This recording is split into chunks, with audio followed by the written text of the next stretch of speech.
Ken Pauley.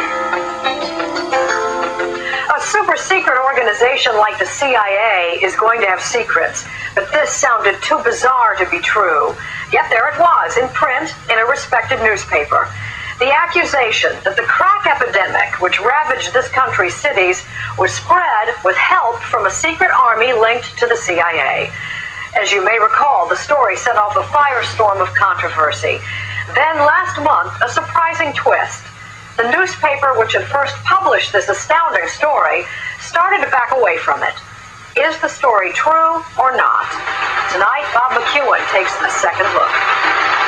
We are sick and tired of your excuses. And I hope that you'll help to put an end to it, because we're tired and we're hurt and we're angry. I will tell you, Director Deutsch, as a former Los Angeles police narcotics detective, that the agency has dealt drugs throughout this country for a long time. It was an American first. The director of the CIA, one of the country's most secretive institutions, facing the public at a town meeting in South Central Los Angeles. If this information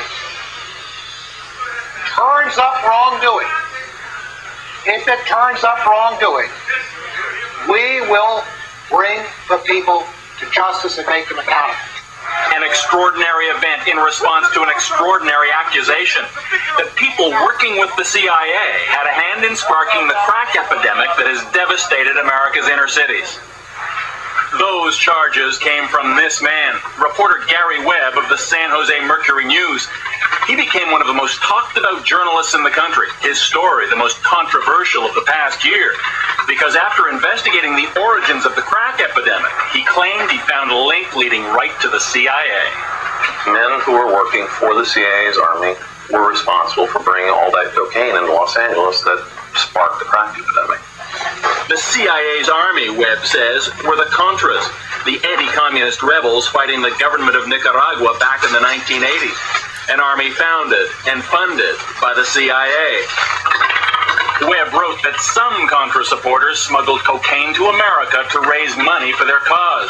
The CIA has been bringing drugs into this country. As then CIA Director John Deutsch discovered, it's an accusation that rings true for many, especially for some in the African American community.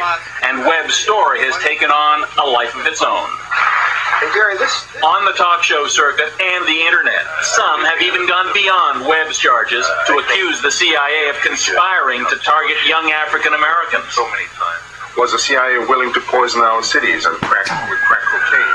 On the basis of what you learned, do you believe that there was a conscious decision, a meeting where someone sat down and said, we're going to poison the youth of Black America and here's how we're going to do it? No, I don't. These guys were looking to raise money, and I don't think it mattered to them where they did it. They just went where they could raise the money. Gary Webb says his stories were largely based on the testimony of a drug dealer with Contra connections who became a U.S. government witness. But 9 months after the series was published, the controversy continues. Some of the heavyweights of American journalism have examined Webb's work and found it reckless, often wrong. Just this week, Webb was pulled off the CIA story after his own executive editor admitted the articles oversimplified the origins of the crack epidemic and left out important conflicting evidence. He also wrote, I feel that we did not have proof that top CIA officials knew. But despite the evidence to the contrary, Gary Webb insists his stories were substantially accurate. And many Americans do seem willing to believe that their own government could have been involved in drug smuggling. So was the U.S. government involved in any way? Dateline decided to take a second look. Crack use spread like wildfire in the early 1980s. And in Los Angeles, a drug dealer known as Freeway Ricky Ross was in the middle of it.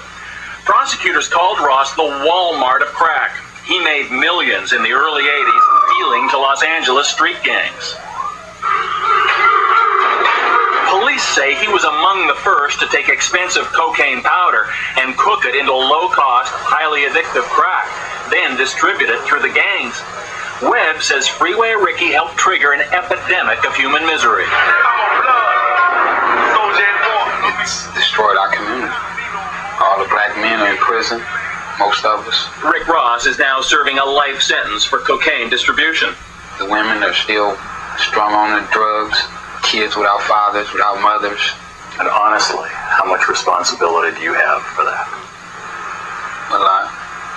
A lot of it was my fault. I played the game. Police in Los Angeles say he virtually cornered the crack market thanks to a steady supply of cheap cocaine.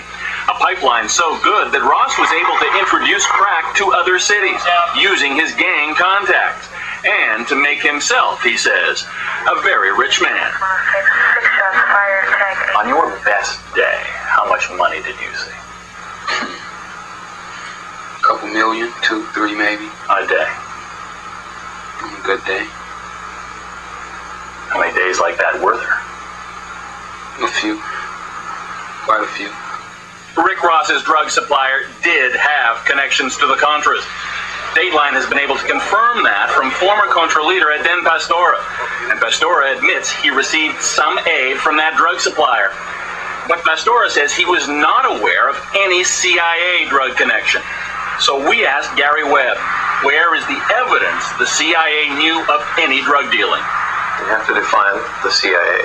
If you're saying that people who were working with the CIA know they were doing it, yeah. Did the director of the Central Intelligence Agency know this? I don't know. This is nonsense. Now retired, Dewey Claridge was the CIA's man in charge of Central America in the early 80s. Yes. He insists the agency had nothing to do with any drug trafficking or with any cover-up. Oh, don't give me the conspiracy bullshit. Come on, you're a more intelligent man than that. Well, come on. I mean, come on. Listen. There has never been a conspiracy in this country. Never? Gary Webb's version of events may be wrong, but in the mid-1980s, there was a high-level White House conspiracy called Iran-Contra. Whatever you believe, Gary Webb's stories have revived interest in an issue that's been simmering since Ronald Reagan was at the White House. Were U.S. government officials aware of drug smuggling in and around the Contra movement? And did they simply choose to ignore it? One U.S. senator says, absolutely. There's no question in my mind there is a complicity in the flow of drugs into this country, period. A Senate investigation led by John Kerry of Massachusetts found that individuals who provided support for the Contras were involved in drug trafficking, and that one or another agency of the U.S. government had information regarding the involvement, either while it was occurring or immediately thereafter.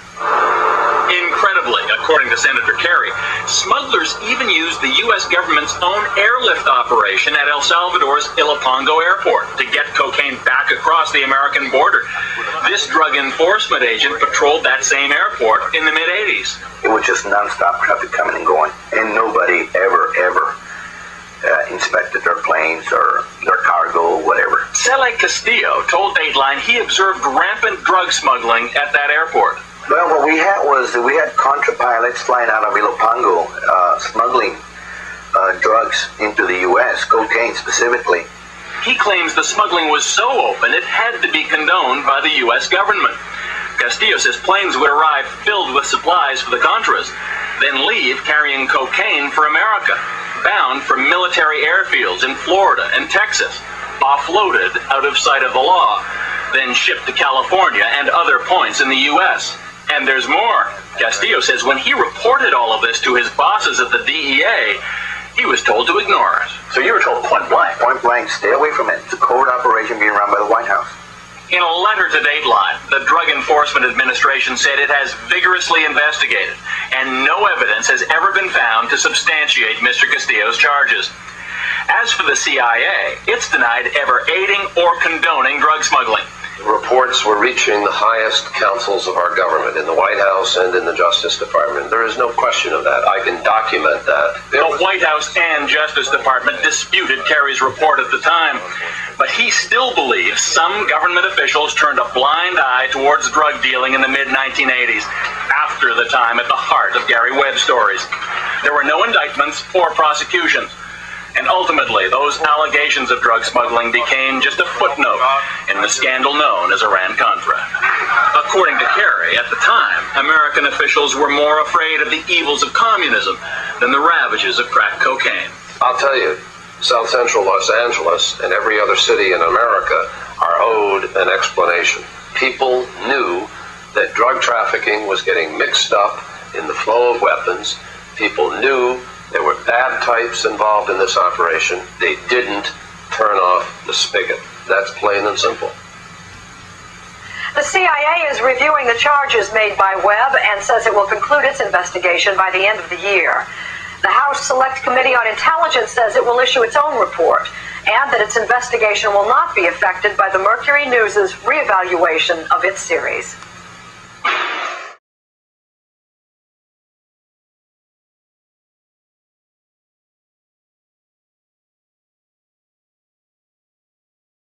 It sounds like the sequel to the 80s drug thriller Scarface, but instead of Miami, this one is about a war raging along the U.S. border with Mexico, and it's very real. More than 23,000 dead, more than 100 tons of cocaine seized, and more than $1/3 of $1 trillion that an American bank moved from Mexican currency exchange companies used by drug cartels. It's all in the latest issue of Bloomberg Markets magazine. The bank is Wachovia, now a unit of Wells Fargo. Wells Fargo has admitted in court that Wachovia failed to report suspected money laundering by narcotics traffickers. That includes the cash used to buy 4 planes that shipped 22 tons of cocaine. According to prosecutors, here's how one deal worked.